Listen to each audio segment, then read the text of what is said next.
Hey, and welcome to Chat Shit Get Well, first episode. Sorry I sound a bit like Frank Butcher. It's not the steroids. I am actually ill right now. I know the irony, chat shit, get well. And I'm ill, but I will chat shit, so we will go from there.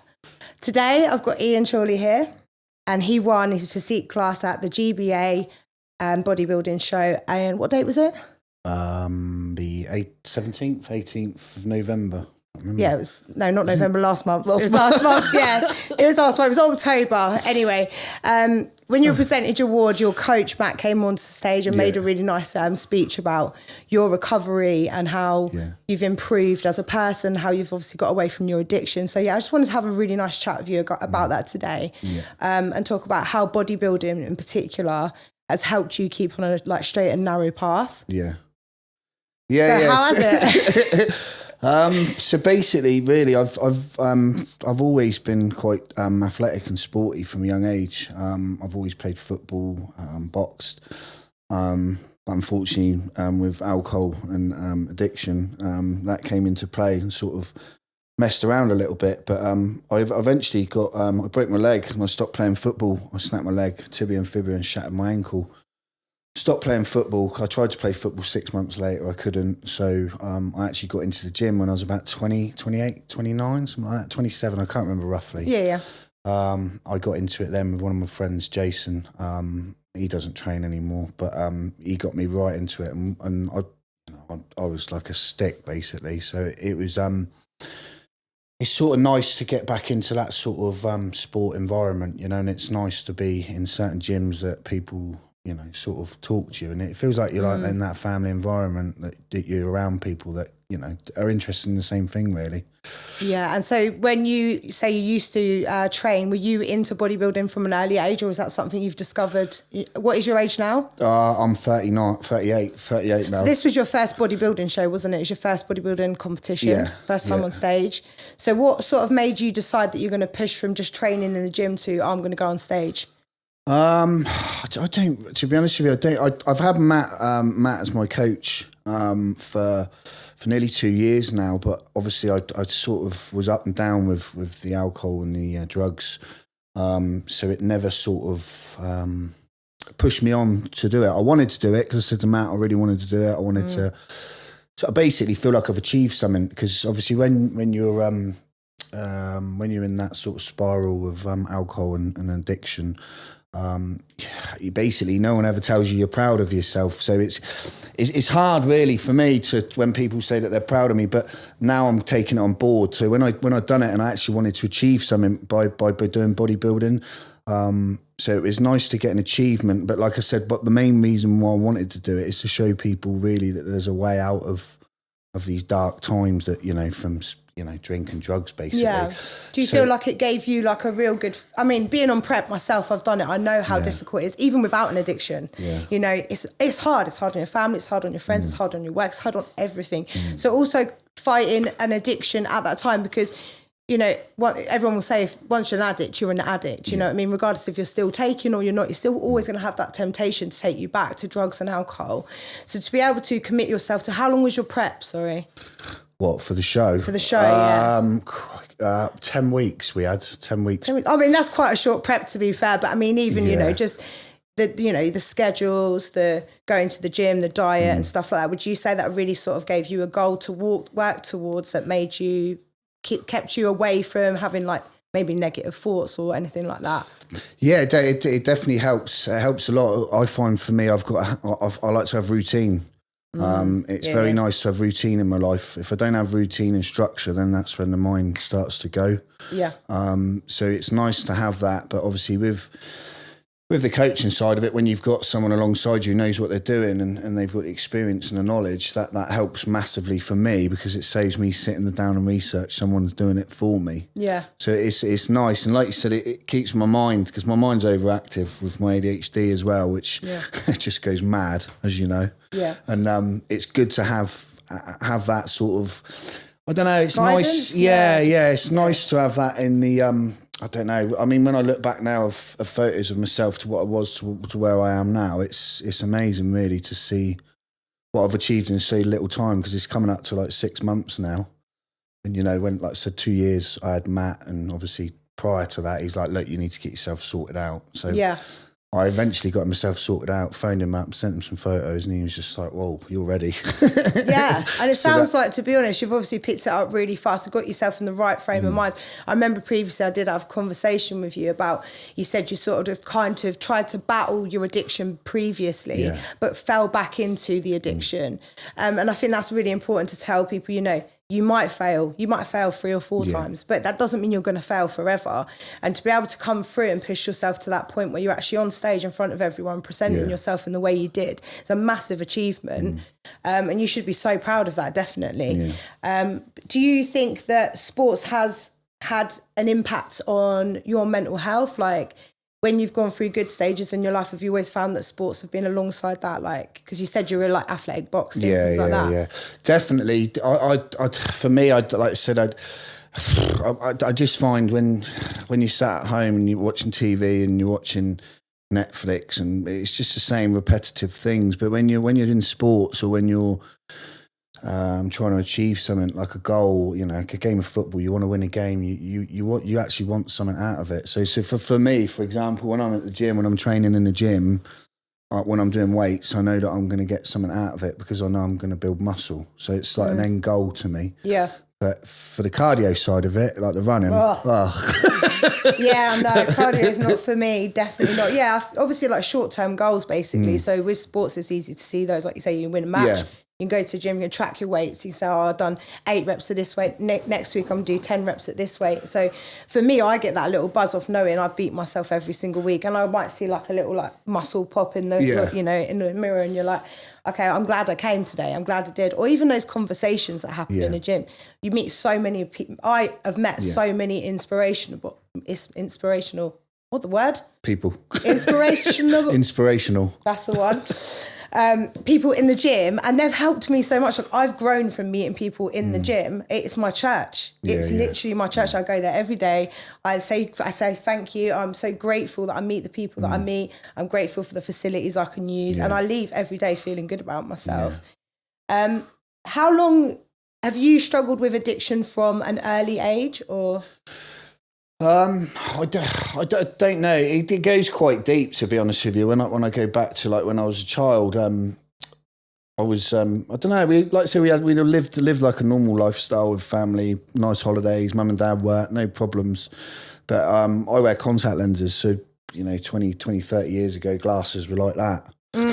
So I remember Milky Bar kid, wasn't it? When he didn't have them. Funny you should say that. I had jet blonde hair and I went for auditions for the Milky Bar Kids. Oh, did ya? Yeah, my parents forced me to do it. I thought he was cute, but I can see it wasn't the coolest look, was it? No, as you can tell. And then obviously I sort of, it's hard because back then, like sports, back then with glasses, you couldn't really do a lot. You know, I tried to play football once and I had a glass in my eye and like my cheek, sorry. So it was very difficult to get involved with it. So you sort of feel a bit left out. So I still think from this day, that's where it spurs on from a little bit, from being left out a little bit, from not being able to.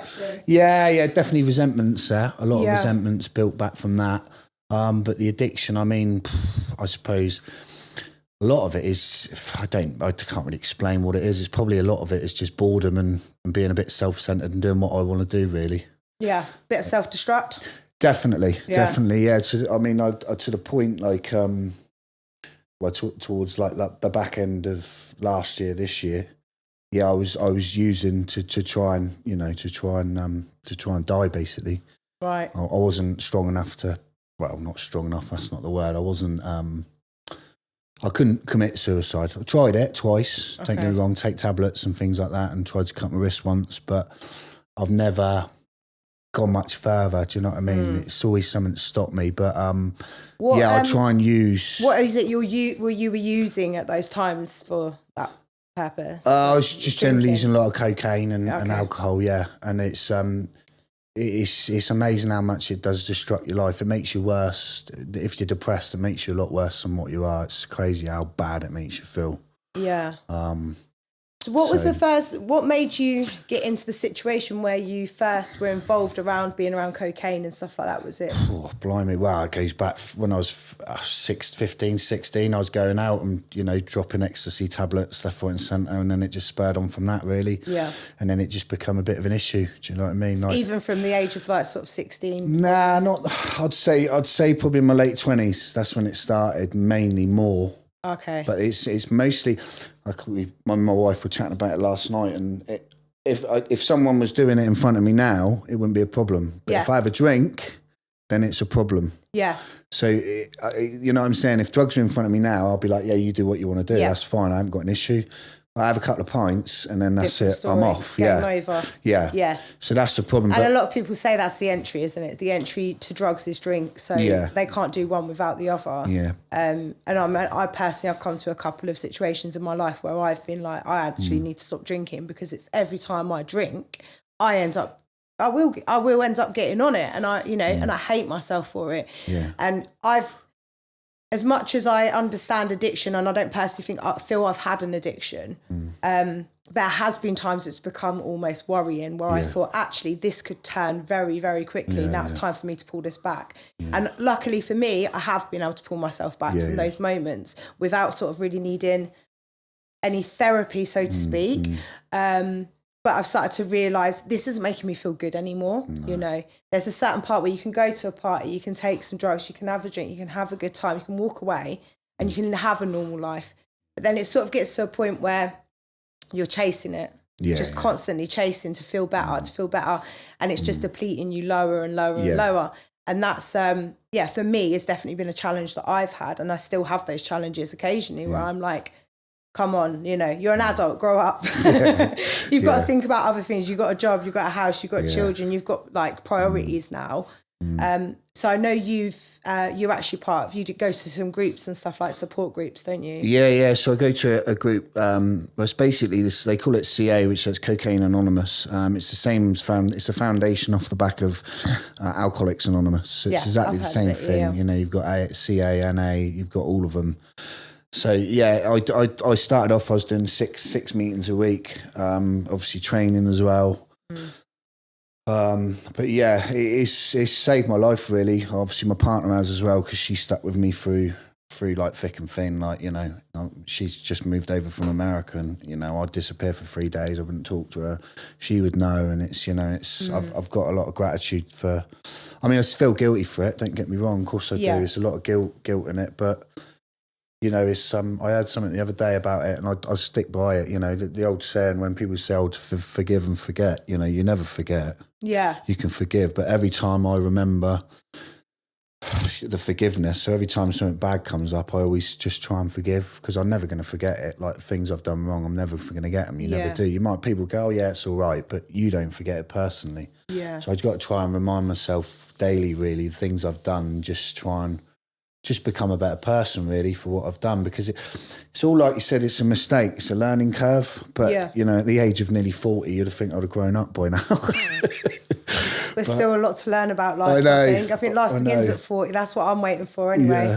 But I'm the best I've been. I'm almost 40, and do you know what, I can't wait to hit 40. 2 years, I'm the best. Mental health is the best. My physical health, I'm confident, I'm gobby, like, I love myself, I'm happy, and I'm so grateful for the life I have. I hated my 30s, I hated my 20s. I never knew who I was. So there's nothing wrong with starting your life at 40, definitely not, especially in the fitness world as well.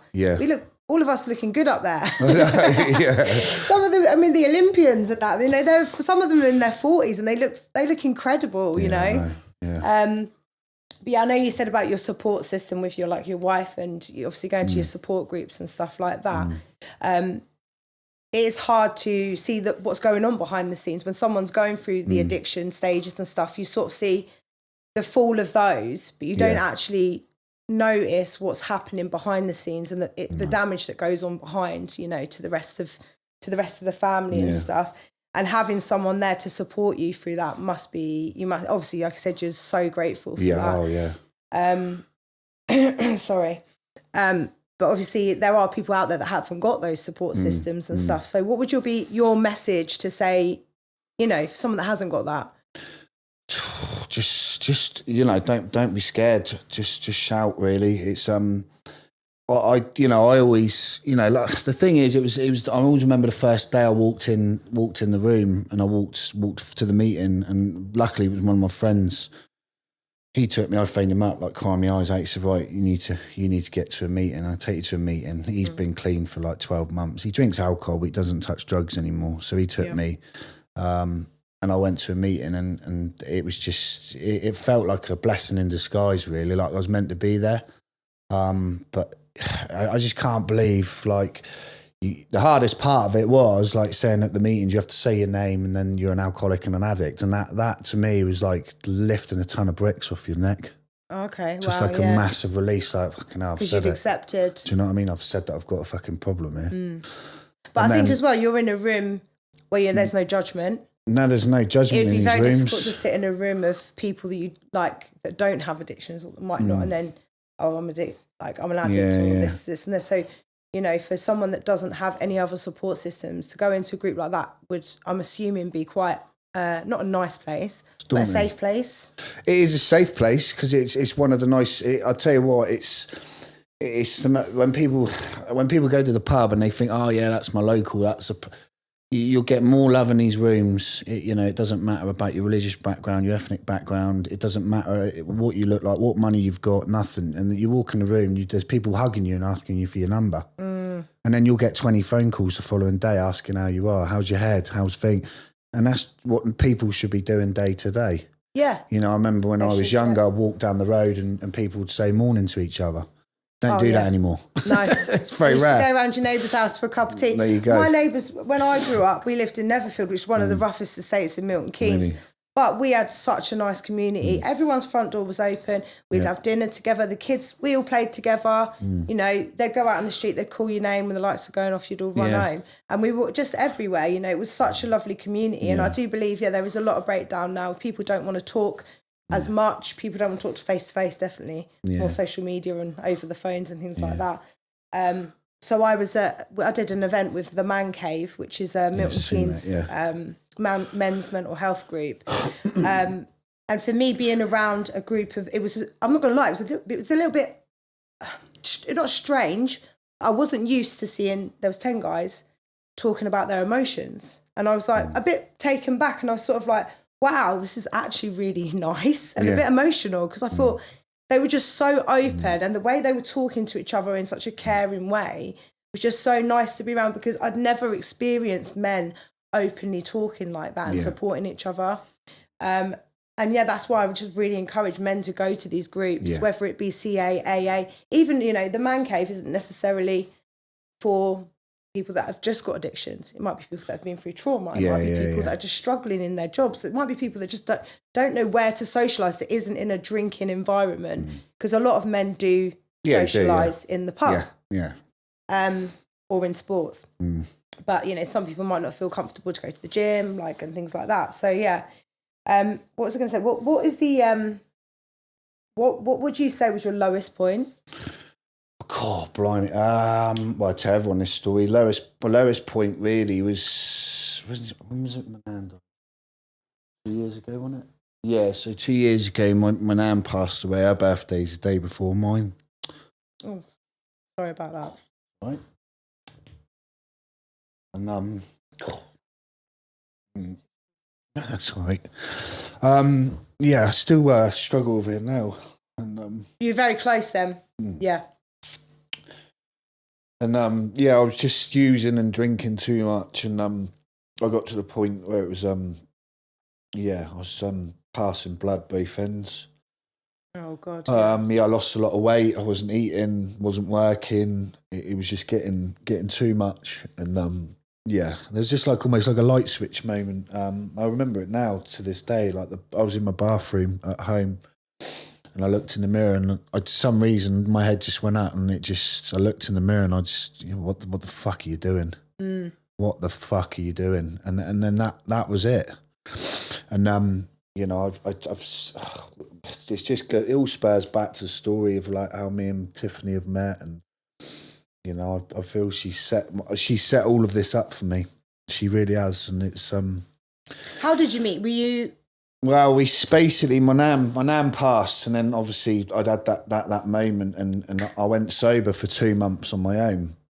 Amazing. And then I flew out to Italy and seen my mate at his wedding, and then my missus was in Italy with her friends, and we've met each other, and we've spoke and talked, and she's from America obviously, and we stayed in contact, and the story's just never ending about how we met. And do you believe that was meant to happen? Yeah, it was a meant to be moment. Definitely, yeah. She's my angel in disguise. Yeah. Oh, that's lovely. That's so nice. Yeah. She's a saviour. Yeah, 100%. Yeah, I mean, the day we flew back, and we tell the story all the time, don't we? It's so yeah, we met, and then 2 days later, we're both flying out of the airport the same day, same airport, but different destination, same time. And then I'm going up the escalator, ringing her, and then she's behind me to the right, and it's like, well, she could have been anywhere in Italy, any airport, but no, she's there. Do you know what I mean? And it's nice that you've not met someone swiping right. Do you know what I mean? Oh, It's like an old school meet. Don't get me started on internet dating. That's a whole new podcast. That is Jesus. Yeah. Yeah. But yeah, so like. So what happened from then? So obviously you went to the UK. Your wife went. Is it your now wife? Yeah.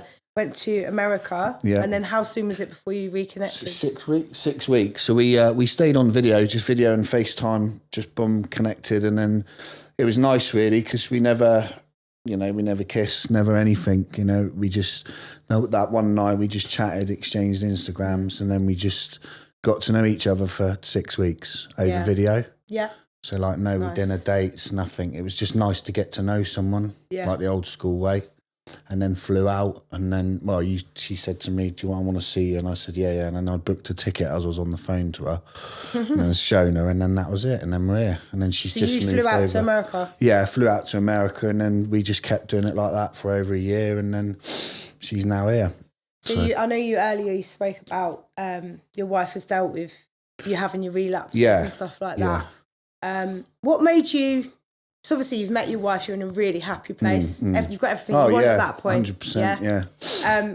So you then found yourself falling back into old behaviours. Habits, even though you've pretty much got everything you want there. So do you know what triggered those relapses? I think a lot of it is like I've said to her as well, like it's when, because I'd go to America, and then I'd come back, and then I'm like, oh, here we go, back home on my own. No one's here. No one loves me. No one cares about me. Okay, so it's when you were sort of half apart. Yeah. But now, and then obviously it didn't help New Year's Eve.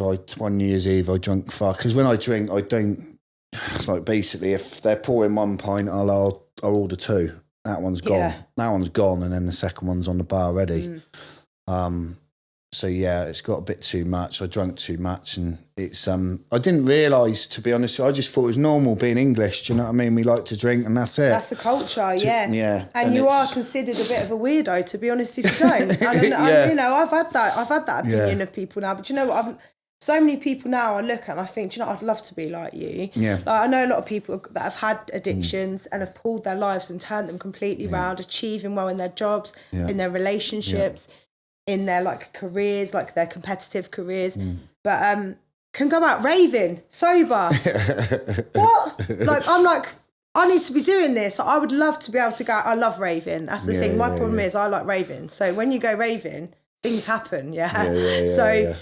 For me to be able to be in a point where I can go to a rave and drink water, I'm thinking, do you know what, that looks great. You're going to wake up in the morning, you're going to have a nice breakfast, you're going to go gym, you're going to feel great, and you've burnt about 1,000 calories raving.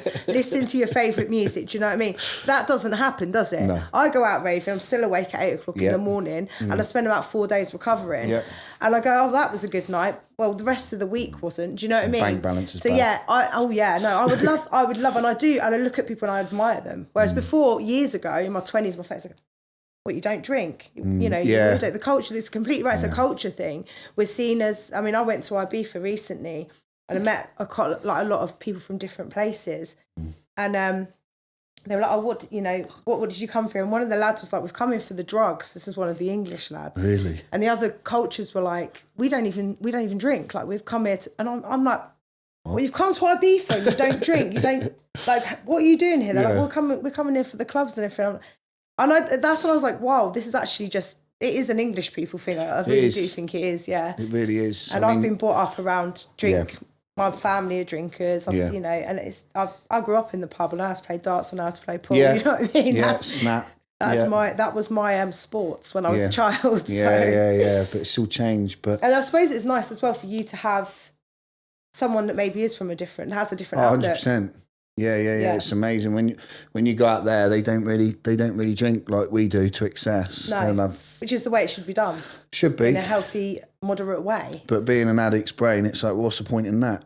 Yeah, that's the way it works. I get it. But yeah, it's difficult. But yeah, the main thing that for me about it all is really that that no one's judged me for what I've done, like speaking out.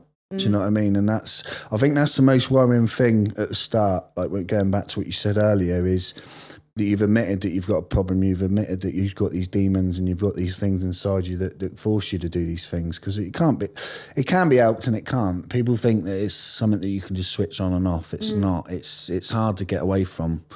But the best thing that I could say to anyone to do is just to talk out, and you wouldn't realise how supportive like your family is.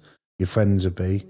You will get people judging you, but you get people judging you when you drink and use anyway. So it's the same thing. I think as well, do you know what? When you're drinking, everyone knows you're lying. Everyone judges you anyway. Everyone judges you because you're lying. And they know you're lying. You know, we can smell the alcohol, we can see the stuff around your nose, we know we've got no money, we know the lies are coming. Yeah. So looking from an outsider as looking in on someone that is using, is trying to hide it, most of us already know that you're using anyway. You're going to get judged at your worst then. So speaking honestly and saying, actually, I need help, doesn't, you know, being vulnerable and being able to say, yeah, I've got myself, everyone makes mistakes. And everyone, do you know what, I'll be honest, I think most people have had problems with addictions in their life. They might not necessarily be drugs, it might not be alcohol, but everyone has had different addictions that they've battled themselves. And if they're going to stand there and judge you, then that's the worst person in the room as far as I'm concerned. Well, people judge me for doing what I'm doing now. You know, people say, oh, why don't you drink? Why can't you drink normally? Or why can't you? And it's...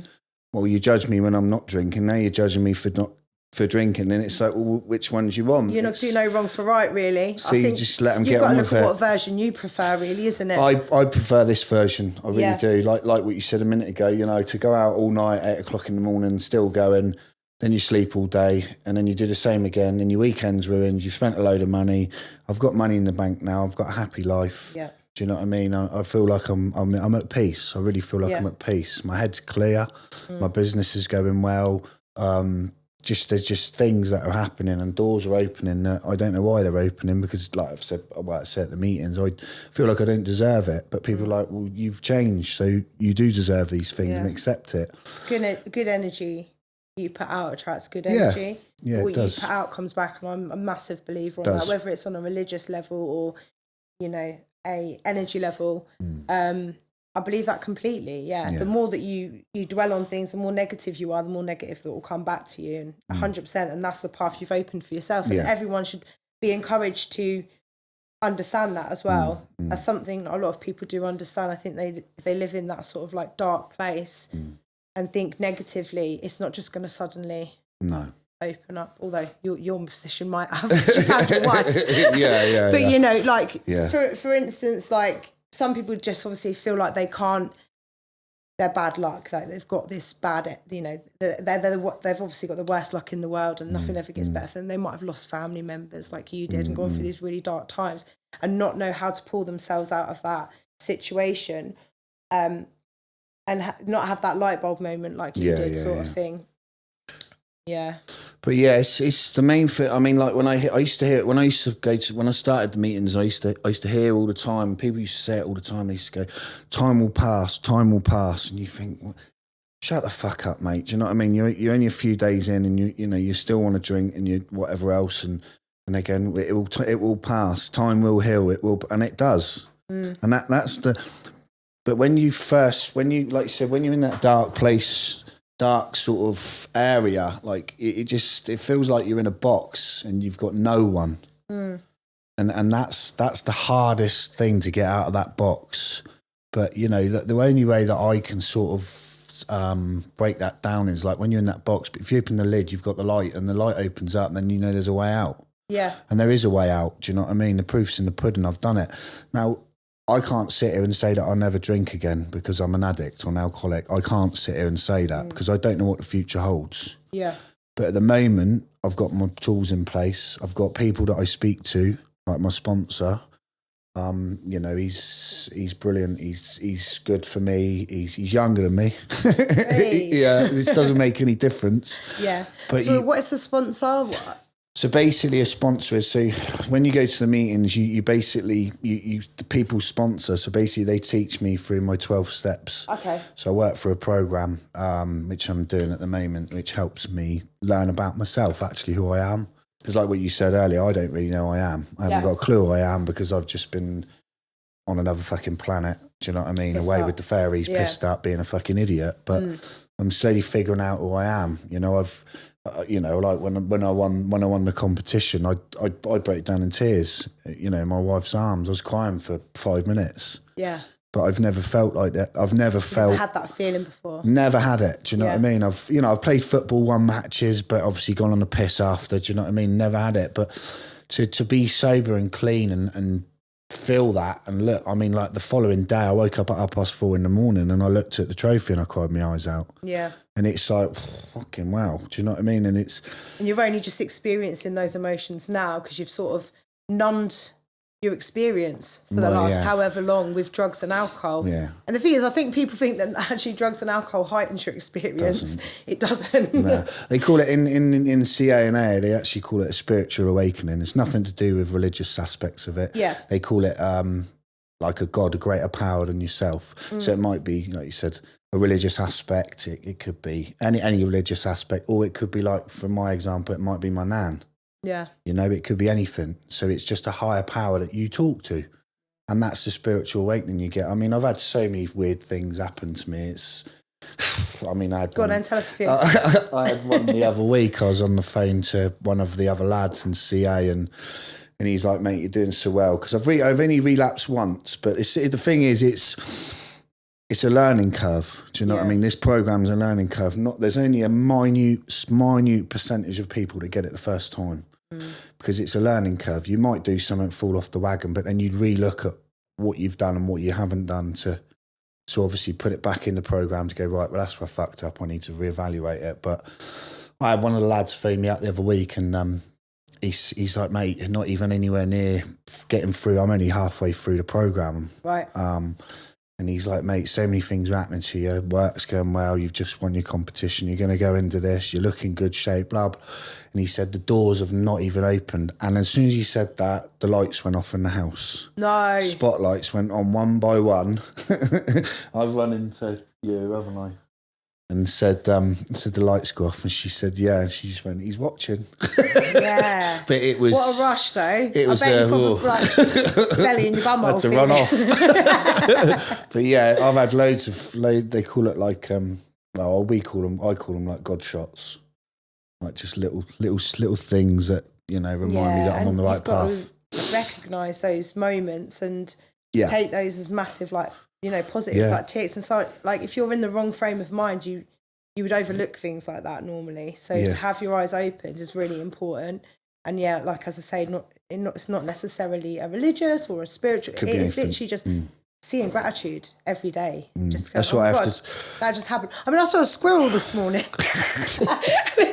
I saw a squirrel and he was carrying a conker and he was waiting for me to drive away. And he was looking at a squirrel. This little squirrel with a conker in his mouth was waiting for me to drive down the road before he crossed over. And I thought, do you know what? That's bloody brilliant. It just made me smile. And do you know what? If I was in one of my bad moods in a bad way, I'd have drove past that squirrel and not even cared about him. But this morning, literally, walked back in the house after being to the gym. I just smiled and I just thought, do you know what? It's just like a little like moment of innocence and a bit of like just something that put a smile on my face. It was such a small thing, but it set me up for the rest of the day because I just had gratitude for it. I just thought I could have just looked over something. I have to do it every day, like we said, with my sponsor. So he's like my teacher. Yeah. So he takes me through everything, but I have to. So is this someone that's already been through recovery? Yeah, he's done his program. He's run it all, and then the 12th step is to give it back to the following addict and the alcoholic. Oh, that's amazing. So you give back what you've learned to the next person. It's a free program, do you know what I mean? It doesn't cost anything. So that's the beauty of it, really. You're teaching someone for free. But I have to send him a gratitude list every day. So I have to have 3 goals every day. And then I have to send him gratitude for what I was for yesterday. So it could be anything, I don't know, roof over my head or money in my bank or, I don't know, going to the gym and talking, you know, just grateful for things that have made you smile throughout the day. Yeah, seeing a squirrel, prime example. You put that in tomorrow. Didn't drop his nut. But yeah, no, it is good. And you don't realise until you start writing these things down what you're actually grateful for in life. Definitely. And a gratitude list does help massively. Yeah. So I read a book actually about 4 years ago called The Secret. Yeah. And that was a life-changing moment for me because as soon as I started recognising those positive moments, my life completely changed. Like my career just went crazy. My gym just went crazy. Like I felt good about myself. I was happy. My children were happy. And, you know, going home as a mum when you're not happy is horrible because you know it's impacting your children. So seeing how happy I was, a better parent. I was a better person. And that was literally just the gratitude list. Yeah. Like, and manifesting moments and knowing and pre-planning in my head. One of the tasks was something silly like, today get a free coffee. And it was just like, you like, shut up. So I did it. And I said, right, I'm manifesting this moment. And to me, I thought it would be me going into McDonald's and someone going, here's a free coffee. So I go into work. One of my clients I used to do now, she very much says, Tez, what do you want to drink? I'm going coffee shop. I've been doing her nails for 3 years. She's never bought me a coffee once. She was like, Tez, do you want a coffee? I was like, hang on a minute. I was like, this is weird. Yeah. Like, I was literally like, this is making me feel spooky. And from then on, honestly, that was like my first tick because then I was like, right, now I'm changing my life. And I started manifesting everything that's happened till this point today. Yeah. I've made things happen. Yeah. Whether that's a spiritual thing or whether it's just because I've worked hard enough to make that happen, I don't know. No. But the coffee I didn't work hard for. Do you know what I mean? That turned up. So what are your plans now? I think you've got another show in 4 or 5 days, right? 5 days, yes. I've got BPA. BPA, yes. Is it Dr. Vic's or something? Dr. Vic's show, yes. Yeah. Qualifier for next year, I believe. I've got that next week, which I've put on a bit of weight for that, so I need to get running tonight. And then, the following week in Holland for the GP, what is it now? GBA now. So, I'm looking forward to that. That'll be a good experience. Oh, sorry, no, the one in Holland is GPO. GPO, oh, right, okay. Yeah, no, that one's not changed yet. But I'm looking forward to that. That's going to be a good experience. And then, is the whole team going like there's Matt out there and everyone? Matt, I don't think Matt's going to that. Oh, okay. Because he's got something in Italy or something. I think he's doing something. I'm not too sure, but I spoke to him yesterday. But I don't know where it's going to take me, to be honest with you. The main thing for me is just, I just want to help people now. Do you know what I'm saying? Yeah. I'm really... There's a lot of healing and giving back. There is. I mean, you wouldn't believe, like, the amount of... I've had, like, the local gym, like the Village, they've who I train with, they've contacted me, and I've obviously gone on the website, and it's just nice to be in the gym and people come up to me and say, like, oh, I struggle with this and I struggle with that and blah, blah, blah. Just people come up to you now. I mean, at the last show, I'm not going to say any names, but I had 3 people come up to me saying that they suffered with addiction problems, drinking drugs. But the hindsight of it, all of this stuff is, what annoys me the most in this day and age is you get all these, how can we put it, all these big companies and that will say, look, we focus on mental health, we focus on this, and we focus on that. Well, all their employees are so scared to talk out because they might lose their job. Oh, and it shouldn't be like that. It should not be like that, because at the end of the day, if that person's got a problem, you should be helping them. Yeah. All right? And there's so many things going on. For me now, I'm blessed, really. Like, my clients that I've got my work for through my business, they know. I've told them. I've gone to the point where I don't care anymore. I don't give a shit.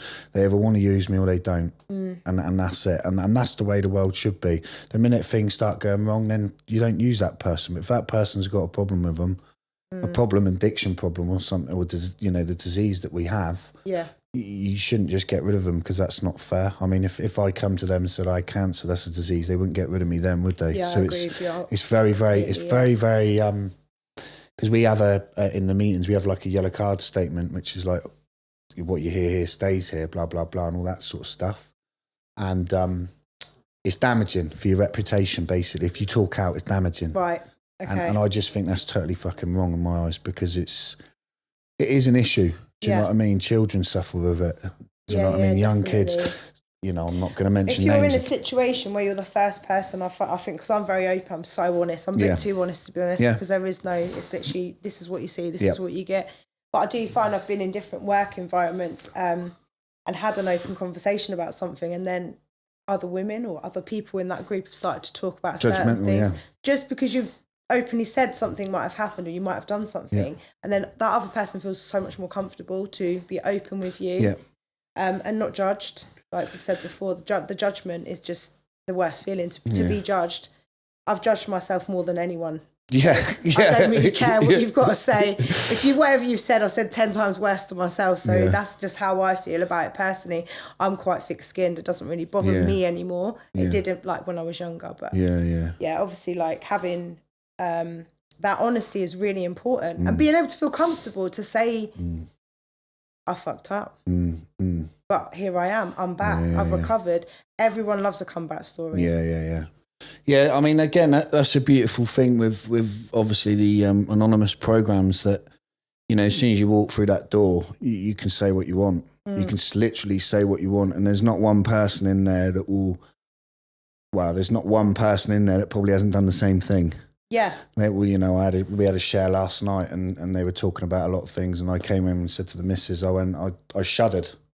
Because I actually experienced what he was talking about. Oh, okay, yeah. You know, using, you know, once my children were there, or stuff like that. Do you know what I mean? And it made me go cringe almost, like, ugh. Like reliving. Yeah, and but those are the things that, as an addict, as you get better, you need to hear them. Yeah. Because it reminds you of how dark and how despair it was, and how disgusting it was, that what the things that you were doing. Yeah. And it sort of refreshes your brain. It resets it, like, oh God, that's not normal. Do you know what I mean? I suppose really it's like, you know, sort of like an abusive relationship with you know, you only remember those good parts until someone reminds you. So someone else in the room says, do you remember when he did this? Do you remember when he done that? So when you're in that environment and you're like, you might have that urge, I just want a line. Yeah. And you go, oh, that's going to bring you back to sitting up 4 o'clock in the morning while your kids are upstairs. And then you're, oh no, I don't want to be in that situation again. But yeah, it's nice. It's honestly, it's the best, like I said, for... Gosh, I was 39, so I've been doing it. I think I had my first joint when I was 16. I remember I had a joint when I was 16 because I had my moped, and I was stoned out my head. On a moped, smoking a joint, riding down the hill, like hands were going up in the air. And I was stoned out my head, and then obviously it spurred on from that. But yeah, the drinking. Do you think that was your gateway was having that joint that day? No, not really, because the missus is from New York and it's legal in New York, so I could go there and have a joint and I'd be all right. Yeah, that wasn't You're my not an addict out there. But not for cannabis. I could have a edible and that'd be it for 3 weeks. Yeah. I didn't mind it, but it's mainly the alcohol for me. Yeah. That's my biggest killer, the alcohol. You know, I can't go out and just go, I'll have a meal and a glass of wine. It's got to be 2 bottles and shots, and that's it, I'm off.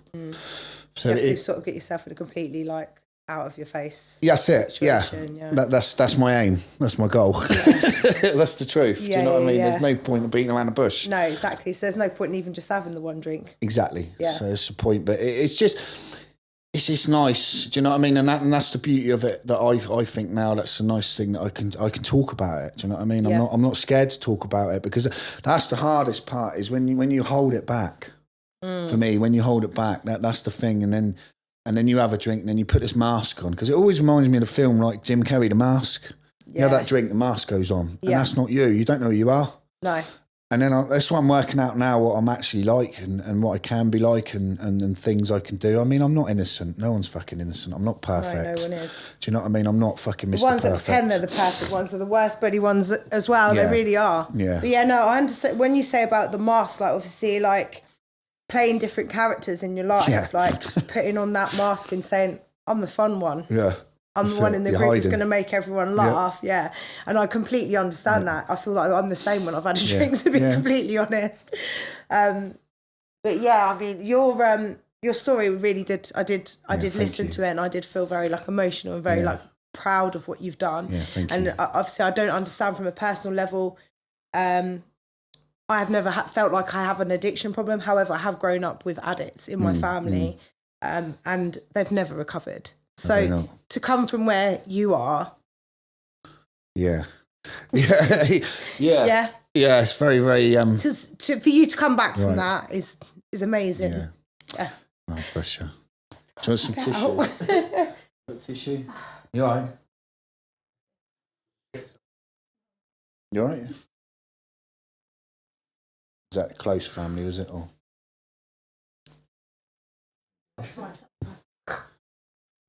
No, you're all right. It's hard, isn't it, when it's like that? And that's the thing. I know this is very selfish of me, but for me to see you like that actually helps me because it makes me realise what I've put people through. So I'm grateful to see that today. I am. Do you know what I mean? And it's good that you can show your emotions because it makes me feel like how selfish I've been. Do you know what I mean? To my family and my friends. No, I don't think it's not selfish because, like you said, it's an illness, and it's something that I think, like, especially the older generation. The older generation. Men particularly haven't had that support from mental health. Not for a long time.